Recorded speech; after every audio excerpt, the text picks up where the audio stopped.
Buenas tardes y bienvenidos a Café de Periodistas. Un día más aquí vamos a analizar la actualidad con nuestros habituales contertulios a los que voy a pasar a saludar sobre la marcha. Manuel García Denis, ¿qué tal? ¿Cómo estás? Hola, buenas tardes. Pues muy bien, encantado de volver a coincidir, que si mal no recuerdo iniciamos esta tertulia por allá por el 2006 juntos. Juntos, éramos ahí un equipito, Calleja. Estaba Calleja, estaba Gregorio, estaba Pedro César. Sí, pero César vino un poquito anterior, pero el equipo titular era aquel, la verdad que sí. Ha pasado un poco de tiempo. Vamos a presentar a Pedro Martín. Pedro, ¿qué tal? ¿Cómo estás? Buenas tardes, muy bien. ¿Todo bien? Todo bien, ¿para qué nos vamos a estar quejando? Sí, yo ¿no? del 2006 no me acuerdo. Yo creo que ni los veía usted, porque yo soy mucho más joven que ustedes. ¿Ahí? Y más todavía. Sí, yo a ti no te conocí en 2006. No creo. Además que no sé ni dónde estaba yo en el 2006. No sé, yo creo que todavía tú estaba sabes. en activo jugando en algún equipo deportivo. Sí, seguro. Tomás López, ¿qué tal? ¿Cómo estás? ¿Qué tal? Muy bien. Bien. Gracias por invitarme. Bueno, Tomás también fue colaborador, tuvo programas aquí. No, y en esta tertulia llevo unos cuantos años. Pasan más rápido de lo que uno se cree. La verdad que A, sí. a Pedro lo conocí yo en Gran Canaria, conduciendo una furgoneta. Cuando conocimos a Zapatero, ¿te acuerdas? Sí. Yendo a peluquerías y a cosas de esas. Y a comer. En el 2003 para allá fue eso. Yo a Pedro lo vi por primera vez en la radio y me confundía porque por la voz parecías mayor.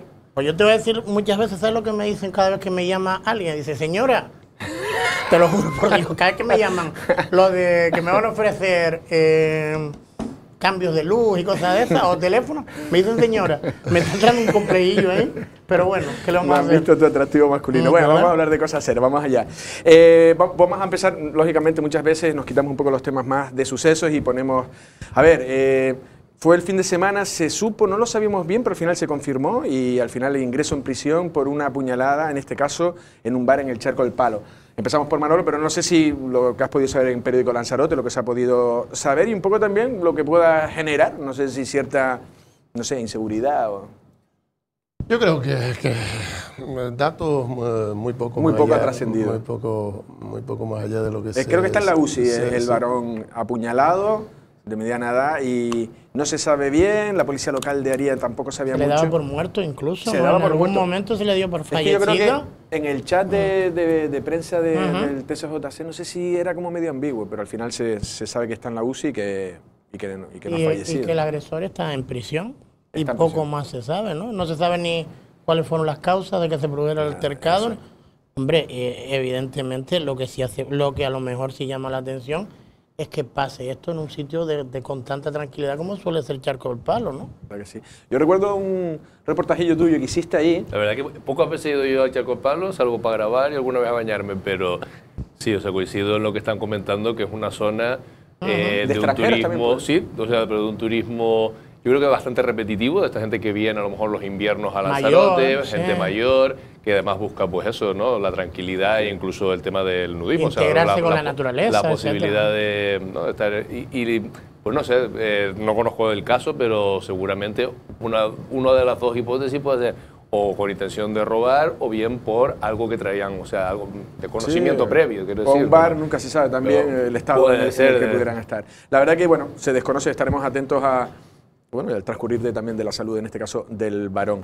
Ponemos... Hombre, y después si se va a incrementar la seguridad, es que en Aría creo que son 7 policías locales para un municipio que es verdad que no tiene mucha población, pero sí tiene mucha extensión, ¿eh? Por lo menos las distancias son bastante largas. No sé si tendrá que contar con el apoyo de la Guardia Civil o pedir colaboración a otros ayuntamientos si hay ese tipo de conflictividad en la Sí, zona. creo que fue la Policía Judicial. Hemos hablado con miembros de la Guardia Civil y creo que lo están investigando y tampoco se puede decir mucho.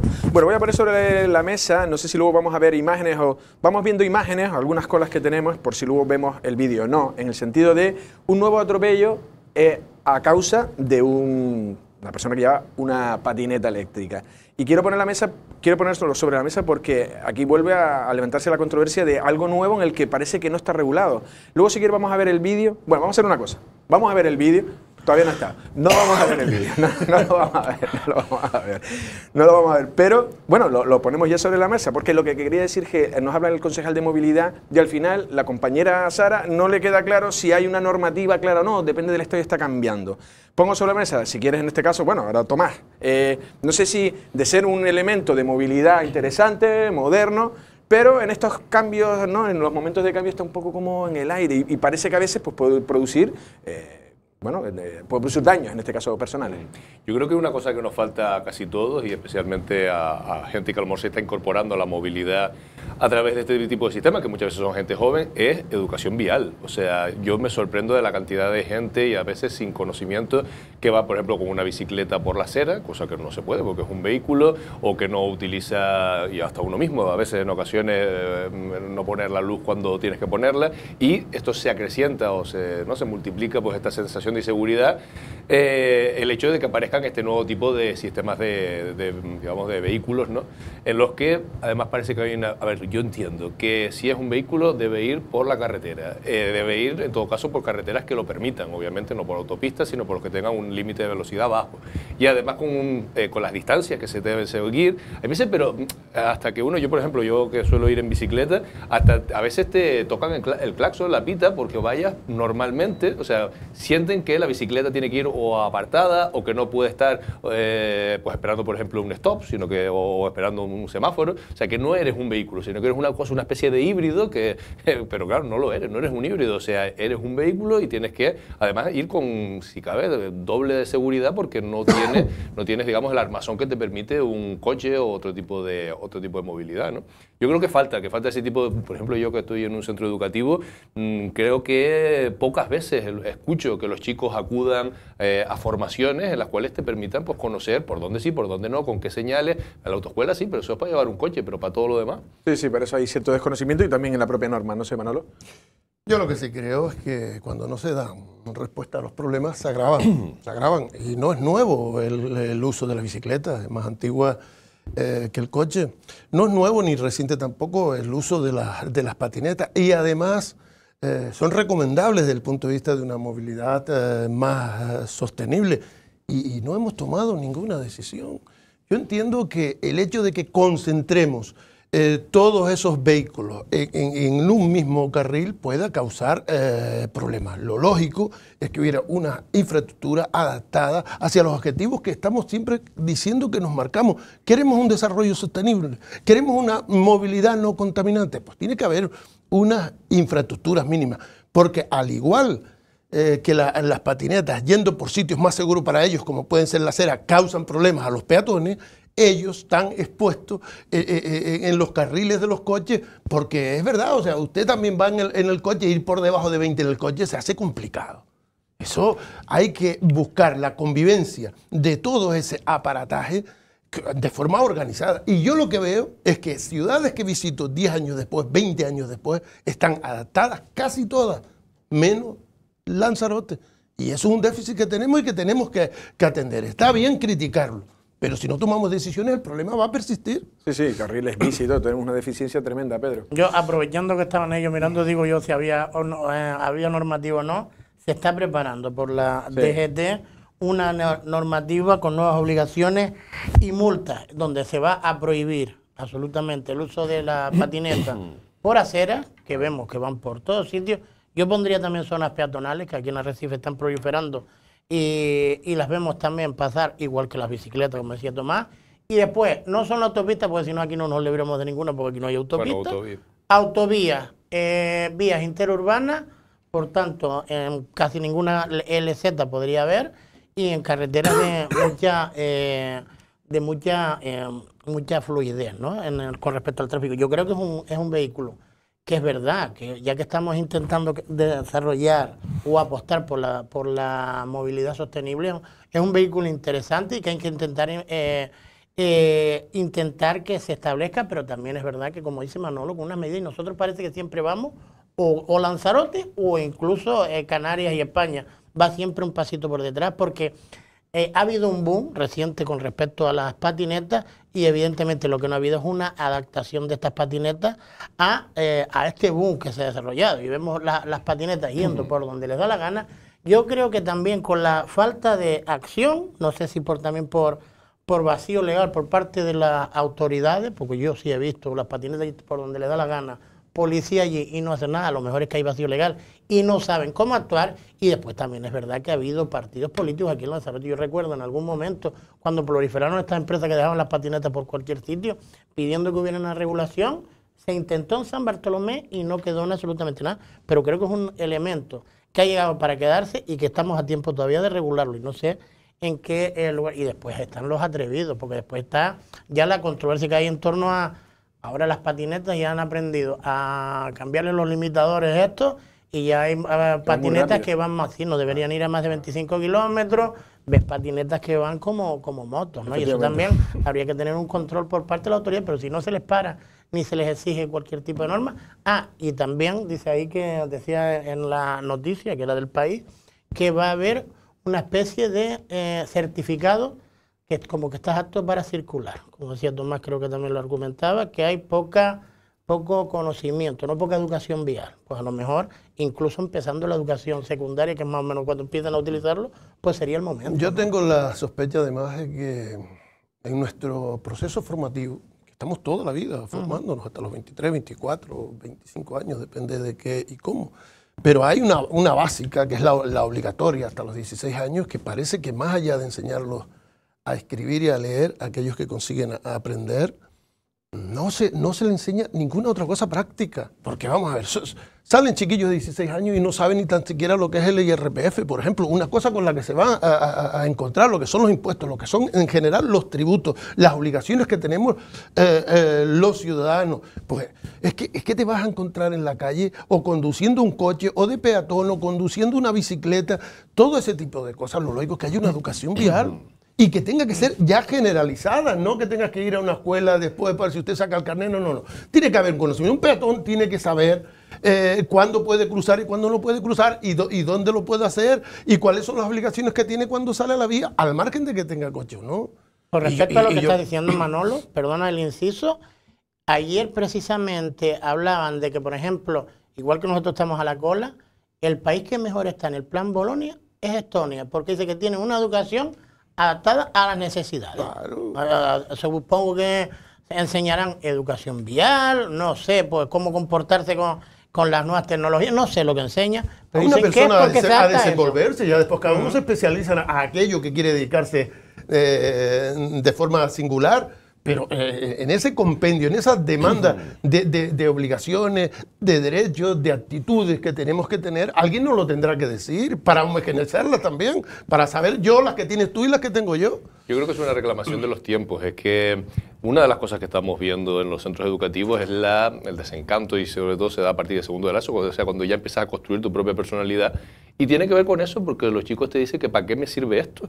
Porque seguimos con materias estancos que siguen dando más o menos los mismos contenidos o contenidos similares hace 20, 30 años, que en muchos casos son memorísticos o de aprendizaje digamos, de conceptos, de ideas, de contenidos, cuando la mayor parte de los contenidos están a golpe de clic, con lo cual no tiene mucho sentido, en vez de aprender, pues qué sé yo, pues si estás en una asignatura que antes se llamaba geografía e historia, a lo mejor ahora tienes que meterle cuestiones de civismo, cuestiones de democracia, cuestiones de pensamiento crítico, que son mucho más complicadas en el fondo, porque porque tampoco es que sea, ¿no? O sea, llegar a una conclusión tuya personal es mucho más difícil que aprenderte las guerras púnicas, pero me parece mucho más importante en el mundo en el que vivimos, y lo mismo tendrán que hacer, pues, por ejemplo, cuando das naturales tendrán que empezar a saber dónde tiras el contenedor amarillo para qué es, el azul no sé cuánto, y eso con todas las materias, pero seguimos todavía. Se ha intentado, y las reformas educativas van en ese sentido, pero todavía hay compartimentos demasiado estancos y demasiado basados en aprendizaje todavía casi memorístico de tiempos que no son los que vivimos. Vale, bien, vamos a cambiar de tema, que se nos va rápido el tiempo. Una buena noticia, hoy es un buen día, y en el sentido, el otro día se presentaba ante AFOL y ante otros colectivos, pues que el búnker de radioterapia, de radiología, ya funciona en Lanzarote. Hoy ya tenemos las imágenes, y algo así vienen a decir también que en Navidad ya estará el 100% operativo, es decir, que la gente ya no tendrá que salir de aquí para cualquier tipo de tratamiento, que ya es una buena noticia. Vamos a escuchar la noticia que han hecho los informativos y luego lo comentamos con los contertulios.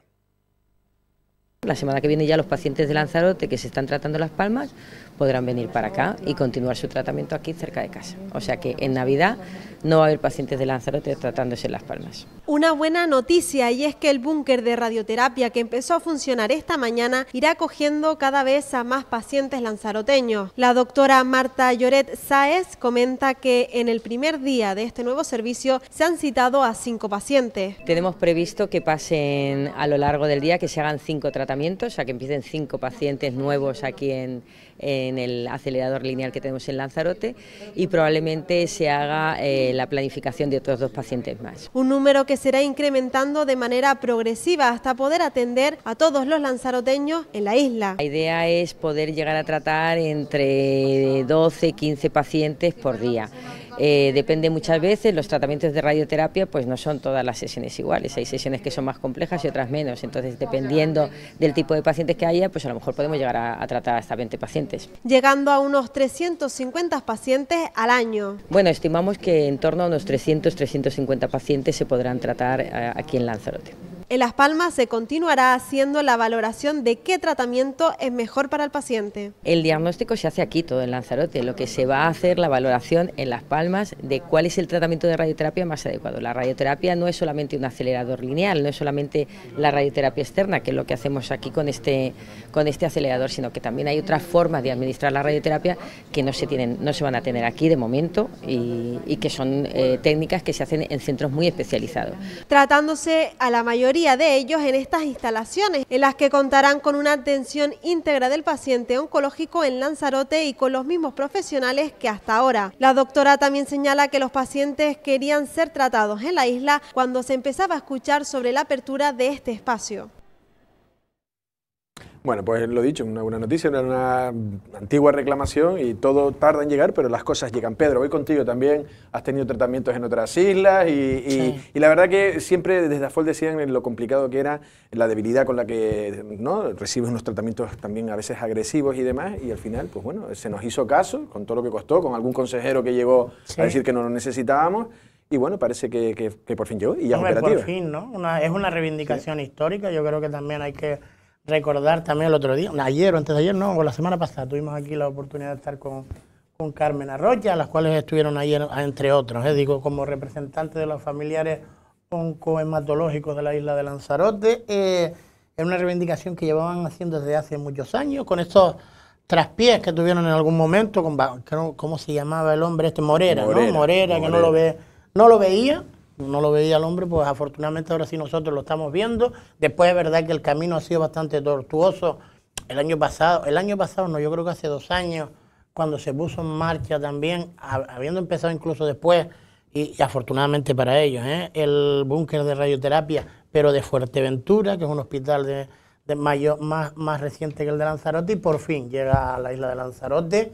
Como decías tú bien, el tema de los que hemos tenido que salir fuera de la isla, ya bastante tortuoso es estar en un tratamiento bastante duro, bastante agresivo, suele ser pues más que donde está incluso en juego tu vida, como para también estar, primero, si tienes que quedarte allá, pues pasándolo mal, estando fuera de tu entorno. A mí me tocó una época ya más complicada todavía, porque no había nadie en el hospital, porque era en época de COVID, pero sí es verdad que a lo mejor viendo a tus familiares muy poco tiempo, bastante restringido todo, etcétera, etcétera. Y después el tema de los traslados, aparte de lo cuantioso que suele ser también este tipo de tratamiento, aunque después te ayude o tus pensiones, te ayude un poco económicamente el Servicio Canario de Salud, ¿no? Pero bueno, afortunadamente parece que ha llegado. Yo espero, como decíamos la semana pasada, que ninguno se apunte el tanto. Esto era algo que hacía falta para la isla de Lanzarote, que hacía falta para los ciudadanos, en este caso para las personas que desgraciadamente tienen que estar con este tratamiento, y por fin lo tenemos, algo que parece un derecho. Reivindicaciones, ¿no, Manolo? En este caso que a veces llegan. Sí, efectivamente, y todo aquello que se inaugura a principios de un mandato, no cabe duda, cuando son inversiones de larga duración, que no se corresponden con ese momento concreto, sino con un trabajo histórico, tanto por el mandato pasado socialista como por el anterior. Unos lo preveyeron y otros lo ejecutaron. Yo creo que la sanidad en Lanzarote ha ido mejorándose considerablemente, adaptándose también a la mayor demanda que presenta la isla con un crecimiento poblacional importante. Primero reclamamos que se nos diagnosticara en Lanzarote, porque parece una cosa vieja, pero antes no se diagnosticaban los cánceres en Lanzarote, sino que se mandaban a un médico, un especialista en Gran Canaria. O sea, era mucho mayor la rotación del enfermo. Eso lo hemos superado estableciendo en Lanzarote una plantilla yo creo que de calidad, de especialistas. Hemos dado ahora otro paso, que es el tratamiento de esas enfermedades que son diagnosticadas en Lanzarote, de personas de Lanzarote que así no tienen que desplazarse. Y lo que sí nos decía precisamente la jefa de este servicio es precisamente la necesidad de ajustar el tratamiento. Hay que definir qué tratamiento queda cada individuo y de esto la garantía que tenemos que pertenecemos a un servicio canario de salud que es unitario, que es el mismo en todo el archipiélago, y hay especialistas precisamente para ajustar ese tratamiento a las características del paciente para que se pueda ejecutar en Lanzarote. Ese ajuste no necesita de presencia del paciente, con lo que va a recibir todo el tratamiento en Lanzarote. El avance es significativo. Aquellos que hemos estado con familiares dañados por este tipo de enfermedades, o que simplemente hemos coincidido en los aeropuertos y en los vuelos con esas personas que se les ve que vienen agotadísimas, con la cabeza tapada con su pañuelo porque pierden el pelo, porque son tratamientos a veces muy agresivos. Somos conscientes de la ventaja y el salto que damos en este sentido. Es un gran día hoy. Tomás, en el sentido también como activista, que ha sido siempre muy activo también, esto fue unas reivindicaciones también a veces por colectivos, AFOL, por familiares de... No sé si queda camino por recorrer, porque claro, esto es una cosa que se ha ganado, pero hay tantas cosas por mejorar, y más en sanidad. Sí. Y educación. Yo, cuando he escuchado en los últimos días ni siquiera no sé si incluso partidos completos, pero sí representantes políticos queriendo quitar la medalla a uno, ponérsela a otro, yo creo que es un poco casi insultar a la inteligencia colectiva. O sea, yo creo que todos sabemos en Lanzarote que esto no lo ha hecho los que salen ahí en la fotografía esta, pero que tampoco lo hicimos. Bueno, primero que lo hicimos con el dinero de todos, eso para empezar, que es dinero público, y por lo tanto la inauguración es simplemente un acto formal, pero además que es algo que lleva una reivindicación y además que viene de los propios colectivos y de las personas que han sufrido o siguen en este tipo de tratamientos oncológicos. O sea, todos sabemos de dónde viene el asunto, como para... Es que de verdad que me parece que es insultar la inteligencia de la mayoría. Y coincidir con lo que estaban comentando los compañeros, de que efectivamente este tipo de enfermedades, todos te lo dicen, y todas las personas que han pasado por ello, y los especialistas, que aparte de la parte puramente, digamos, médica, sanitaria, también tiene una parte pues, importante emocional, ¿no? O sea, de cómo tú te sientes, de cómo tú lo afrontes, de cómo la entereza con la que vayas a este tipo de tratamiento. Y obviamente este tipo de desplazamiento que se estaban realizando hasta ahora, pues era una merma, era en fin, algo que afectaba a las personas a la hora de tener que pasar por ese trance. Aquí, pudiendo llegar en coche con su familia al lado, obviamente es un avance importante, más allá, obviamente, de que yo cuando decía, no, hace 2 legislaturas, ni siquiera fue la anterior, sino que no lo veían, pues hombre, a lo mejor en los macronúmeros, pues seguramente esto es una inversión importante, pero es que en sanidad no podemos mirar los macronúmeros, tenemos que mirar el bienestar de las personas, que si no, no tendríamos un servicio sanitario público, y mucho menos tratamientos oncológicos. Son carísimos, alegremente, o sea, afortunadamente los pagamos porque esas personas lo merecen. Oye, hablando de dinero, si quieres que te cuente un pequeño chisme, a lo mejor Manolo también conoce algo del tema, pues, por dónde se mueve. Dicen que el problema que hay con lo que falta por el hospital para que ya más o menos, aparte del aparcamiento, tengamos un hospital en forma, es el famoso hospitalito.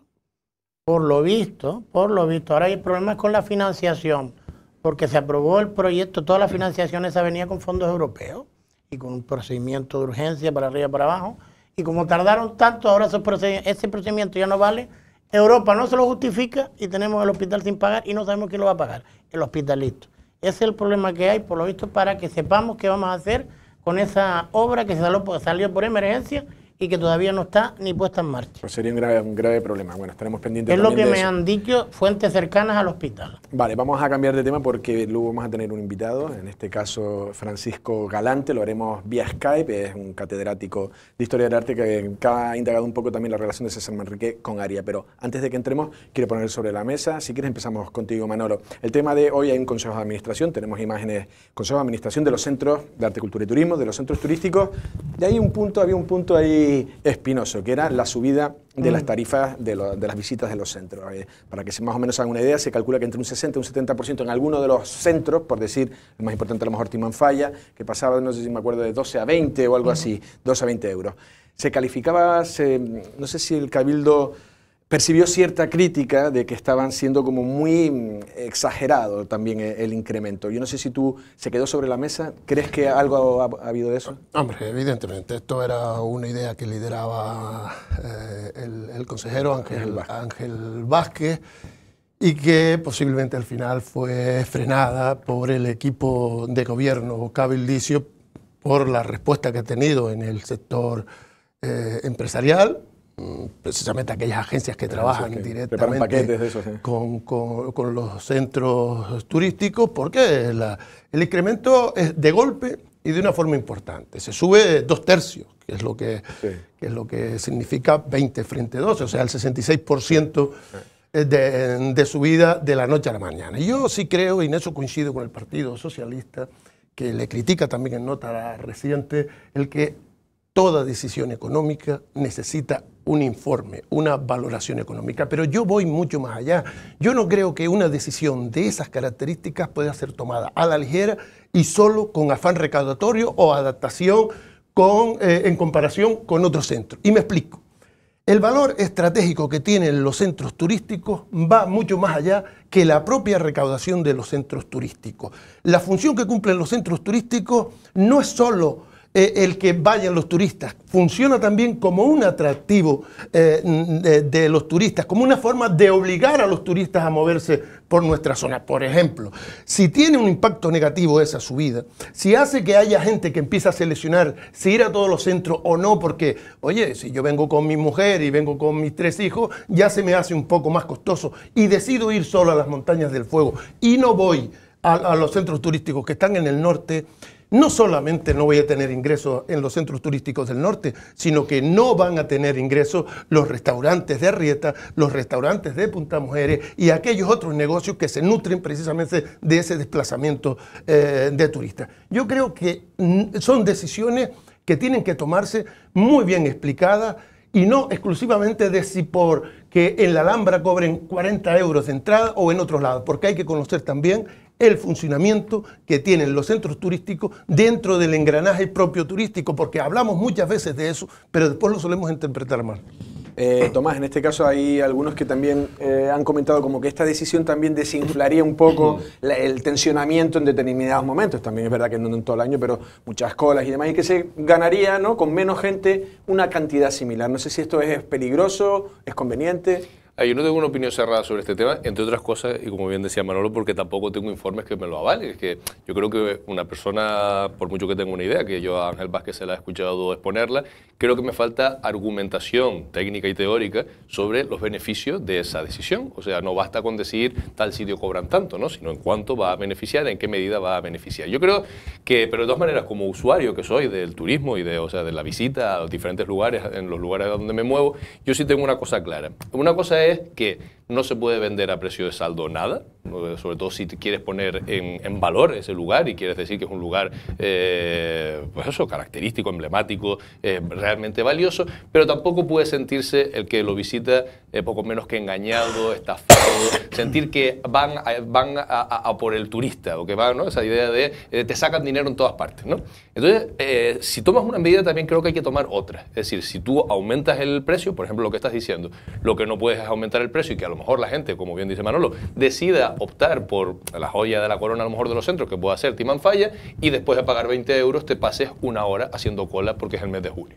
O sea, una cosa y la otra, ahí es cuando ya decides, no solamente es que digas que no te das, sino que a lo mejor llevas un mensaje negativo a tu vecino, un mensaje negativo a tu familia, a las redes sociales, a todos estos sitios en donde ahora mismo es donde se juega el mercado turístico y el mercado, ¿no? Entonces yo creo que una cosa tiene que ir acompañada de la otra. Oye, ¿nos creemos realmente que los centros turísticos son? Pues vale, vamos a lo mejor hay que aumentar el precio, no sé si de manera tan drástica y de golpe, pero también ir hacia la excelencia en cuestiones como yo tengo mi espacio reservado, quiero decir, mi momento reservado, y ahí no me entran 40.000 conmigo o no tengo que hacer una cola de... ¿Sabes? Porque si la calidad no aumenta, pero el precio sí, sean los centros turísticos o cualquier otro servicio, lo que uno se siente es estafado. Entonces no sé si las dos cosas se han mirado de la misma manera o simplemente se ha dicho, han subido los precios, la Alhambra está a 20, nosotros también. Vale, antes de ir a publicidad quiero conocer la opinión de Pedro, porque también en la clave política, yo no sé si Ángel Vázquez lo lleva ya como un proyecto suyo, y no sé si no ha sido tampoco defendido o no ha habido consenso No con lo el propio sé, grupo de yo gobierno. que a lo mejor tiene que ver mucho el posicionamiento de Asolán esta última semana, no sé si de algunas otras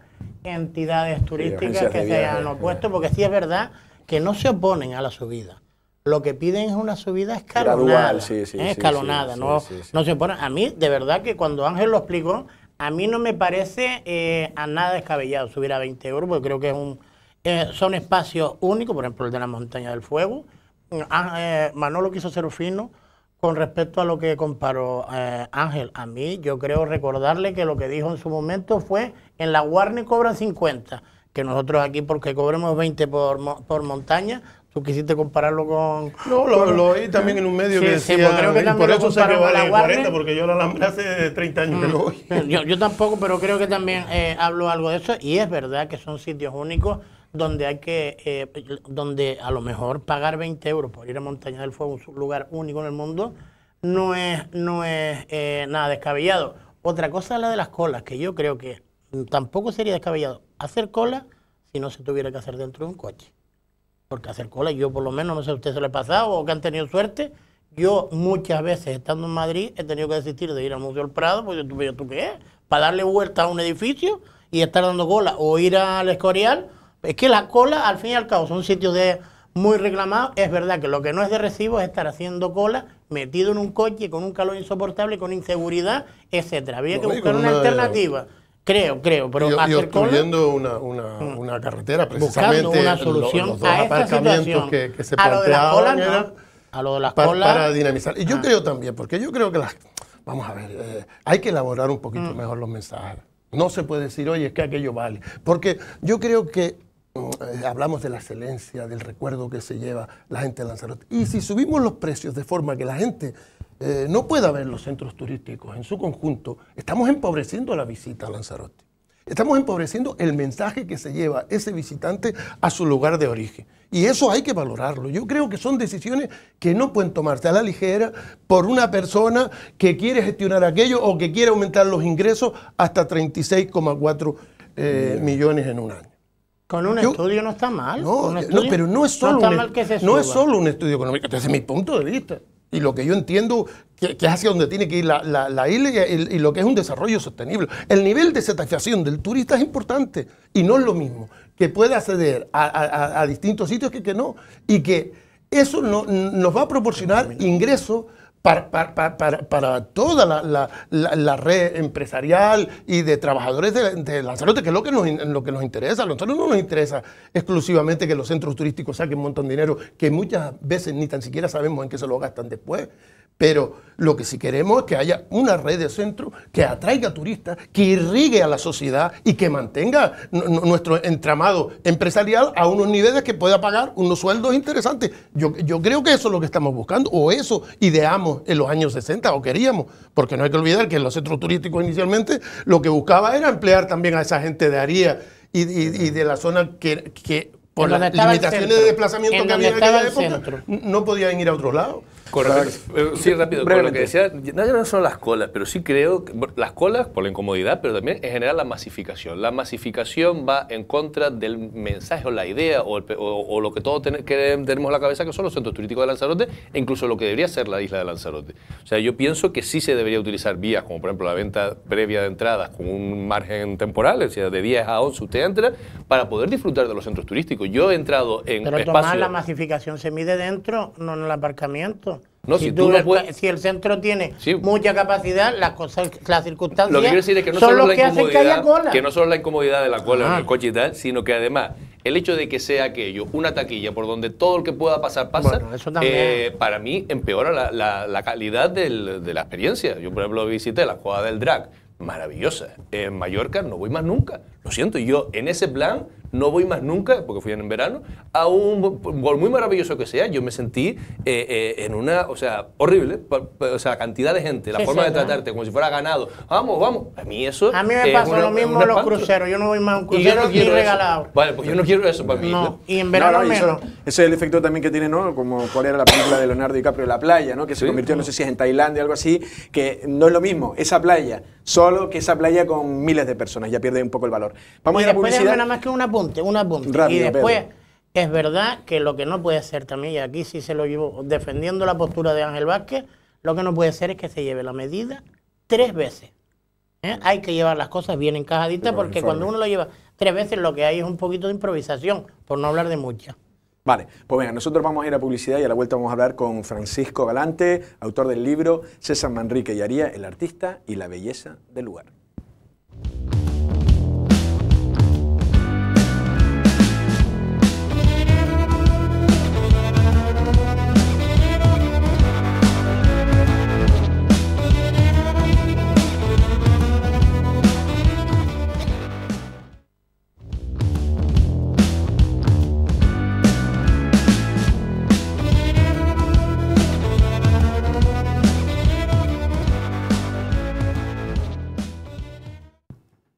Buenas tardes, bueno, buenas tardes de nuevo, en este caso segunda parte, vamos ya con la entrevista, la vamos a hacer a través de Skype, y la vamos a hacer con Francisco Galante, él es un catedrático de Historia del Arte que va a presentar en el CAM, en el Museo de Gran Canaria, en el Centro Atlántico de Arte Moderno, César Manrique y Aría, el artista y la belleza del lugar. Vamos a hablar como conocedor de la figura de César y también esa relación que tuvo con Aría. En este caso vamos a saludar, muy buenas tardes, don Francisco. Muy buenas tardes, señor. ¿Qué tal? ¿Todo bien? Muy bien, mucho gusto en estar de nuevo en Canarias. Acabo de regresar hace un par de días para participar en el homenaje a Pepe Dámaso y mañana pues tengo la oportunidad de presentar este libro en el CAM. Sí, ¿no? Sí, creo que tengo entendido también. El acto va a intervenir también Nilo Palenzuela, ¿no? Sí. Pedro Hernández y Ángel Vázquez también como representantes, sí. No sé si... Vale, vamos allá, don Francisco. Tema de César Manrique, siempre se... Bueno, está lo de Taíche. Taíche siempre parecía como su gran valor, pero parece que en el último tramo de la vida, Aría juega un papel importante. ¿Por qué César se va a Aría y qué papel juega Aría dentro de la personalidad de César? Bueno, César no se va a Aría. Nunca se puede. César ha estado siempre en Aría. Antes del taro de Taíche, pues hay un deseo expreso de César de vivir en los Bonancibles y de hecho existen todavía los cimientos de la casa que se había trazado, ¿no? Vale, pues seguimos en este caso. ¿Por qué la figura de César? César tenía una personalidad arrolladora, usted lo ha conocido bien. ¿Qué destacaría de César? ¿Cómo era César?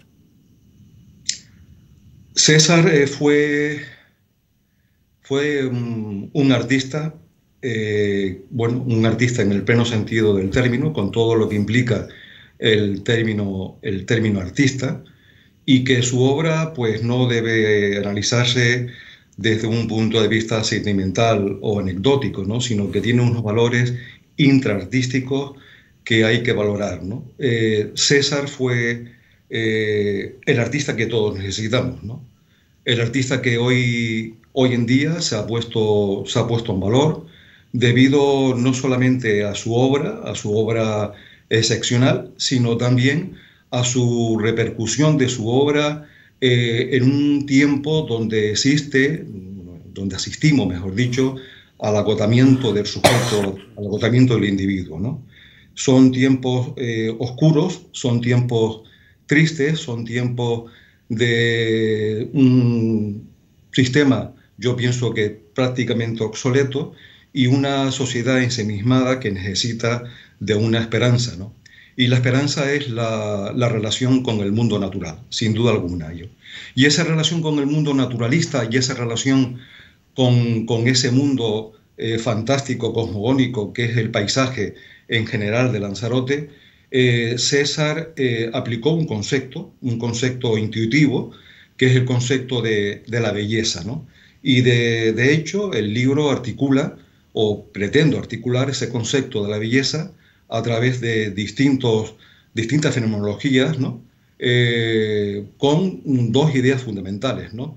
Dos ideas fundamentales que no son contrapuestas en la obra de César, ¿no? Que son la tradición y la modernidad, ¿no? Son conceptos que se solapan y de ahí una obra que traduce fundamentalmente en el espacio de la isla, a su regreso de Nueva York en el año 66, aunque antes ya empezó una serie de intervenciones fundamentales, a través de conceptos como trascendentes, como la cueva, la gruta, trascendentes y al tiempo existencialista, ¿no?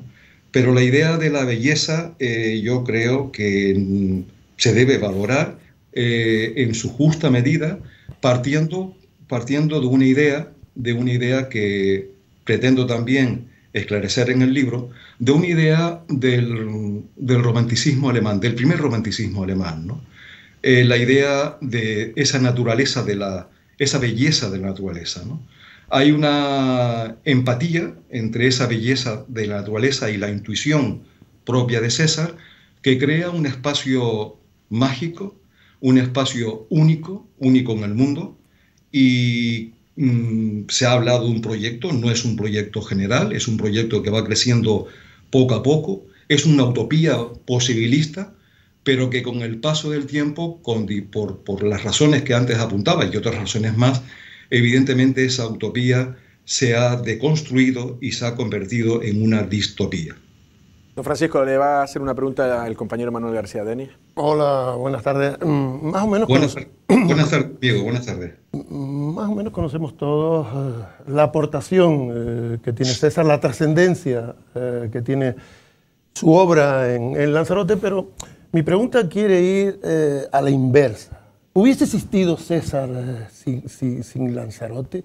¿Cómo condiciona el haber nacido en una isla con estas características la personalidad de César Manrique? Si César Manrique hubiese vivido en Fuerteventura o en La Gomera o vaya usted a saber dónde, se hubiese producido el mismo fenómeno, porque hay gente que cree que primero es César y después Lanzarote, cuando los que somos de aquí sabemos que primero es Lanzarote, con cosas hermosísimas hechas por la propia naturaleza que él divulga, a las que él le da pinceladas, pero que son previas a él. ¿Existe esa influencia natural de Lanzarote como presión para crear al individuo? No se puede entender desde mi punto de vista, ¿no? No se puede entender César sin Lanzarote, ¿no? En Lanzarote, evidentemente Lanzarote es un paisaje cosmogónico. Un paisaje cosmogónico conformado por la propia naturaleza, que se ejemplifica en Timanfaya, y luego otro paisaje, vamos a llamarlo humano, por la necesidad humana, que es el paisaje de la Algeria, ¿no?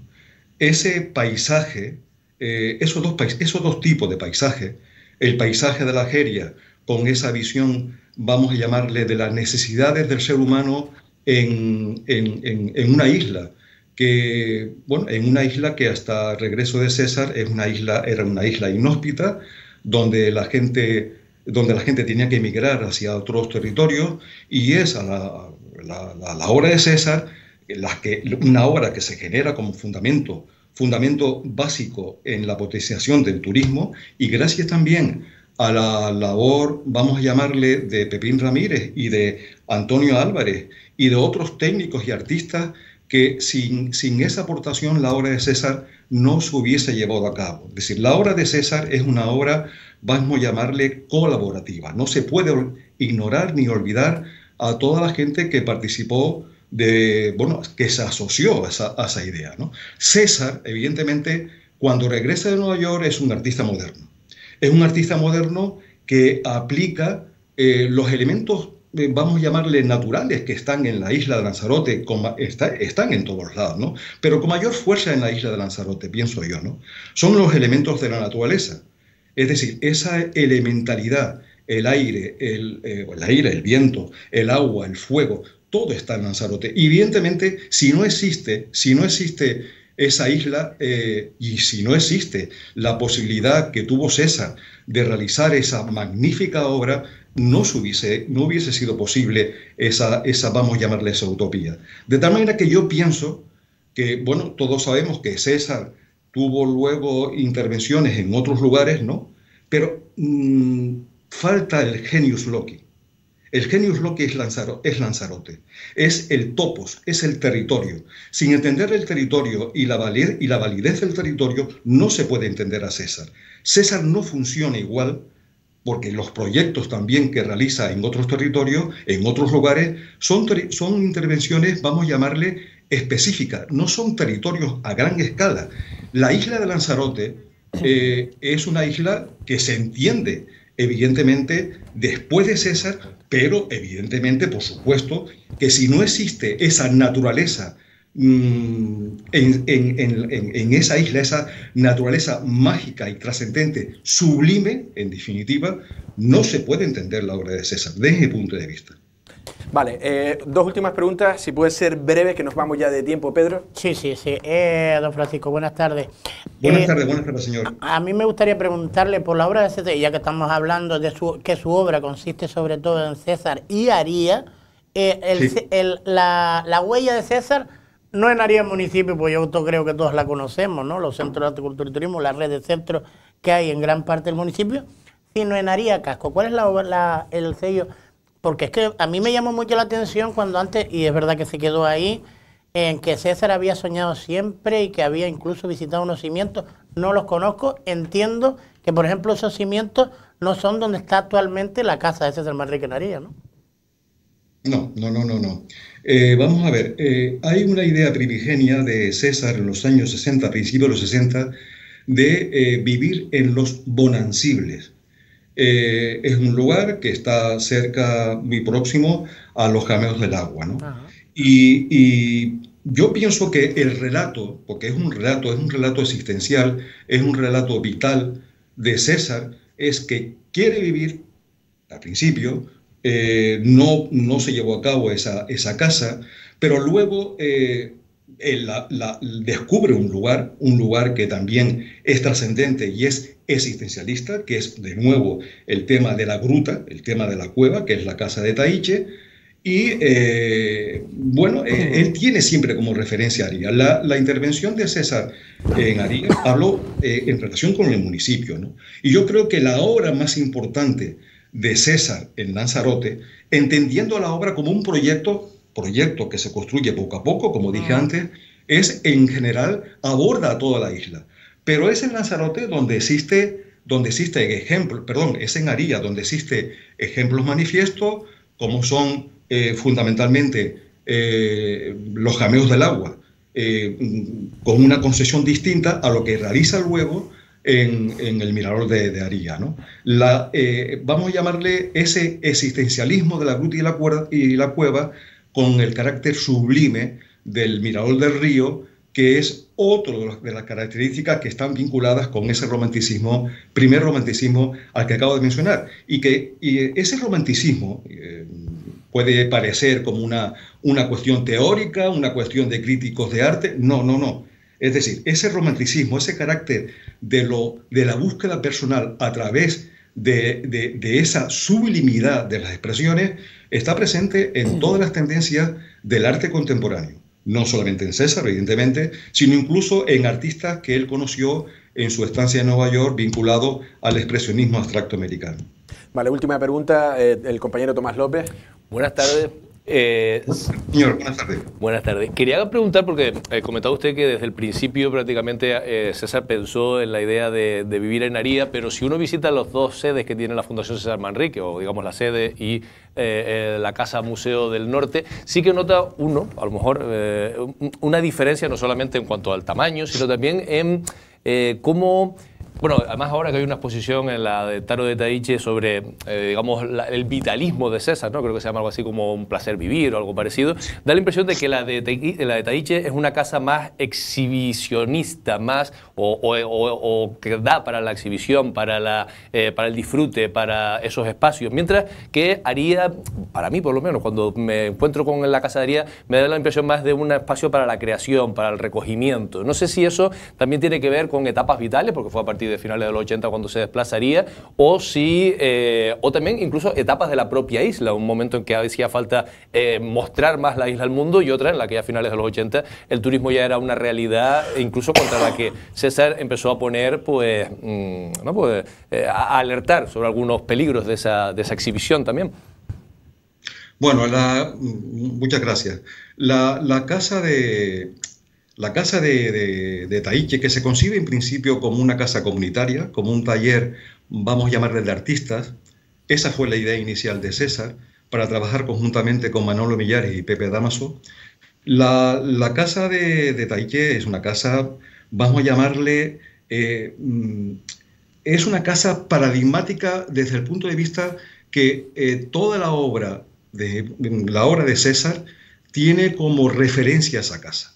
Esa casa es un referente, vamos a llamarle vivencial, un referente estético en la obra de César, ¿no? ¿Qué ocurre a partir de los 80, ¿no? Ya a partir de los 70 César estaba cansado de la especulación que existía en esa isla, de la vulneración de su obra, de la falta de protección de su obra, y César, quiere volver de nuevo a su idea inicial, vivir en Aría, ¿no? Vivir en Aría se convierte entonces la casa de Aría en una casa mucho más tranquila, mucho más alejada del tumulto, del torbellino que caracteriza por desgracia, o que ha caracterizado por desgracia a unas décadas de degradación del patrimonio en general y del suelo urbano en particular, ¿no?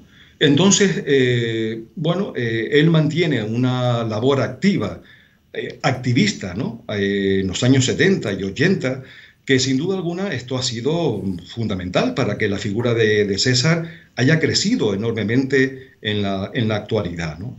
Hoy es un referente la voz de César. En cualquier manifestación que se lleva a cabo en Canarias por la defensa del medio natural, al final se escucha un audio. Y en el audio de César reclama la armonía y la convivencia entre el ser humano, el paisaje, y que los especuladores y los políticos, los malos políticos, den un paso hacia atrás, ¿no? Esta es la idea. Incluso esa idea de Aría es una idea como cosmogónica, ¿no? Quiso vivir, vivió, y al final está enterrado en Aría por expreso deseo, ¿no? Yo creo que, evidentemente, insisto una vez más, la obra de César se debe entender como una obra vinculada con la isla, pero que en Aría tiene una serie de especificidades. Pues don Francisco Alante, ha sido un verdadero placer, que le vaya pues bien. Mañana jueves a las 7 de la tarde en el CAN la presentación de César Manrique de Aría, el artista y la belleza del lugar. Ha sido un verdadero placer, don Francisco. Muy bien, igualmente, y gracias a todos, ¿eh? Gracias. Bueno, pues ya hemos hablado suficiente, nos hemos ido de tiempo y me voy a despedir. Pedro, un placer, gracias. Igualmente. Manolo. Hasta la próxima. Hasta la próxima. Tomás. Gracias. Y a todos ustedes, gracias por seguirnos. Pasen una feliz tarde.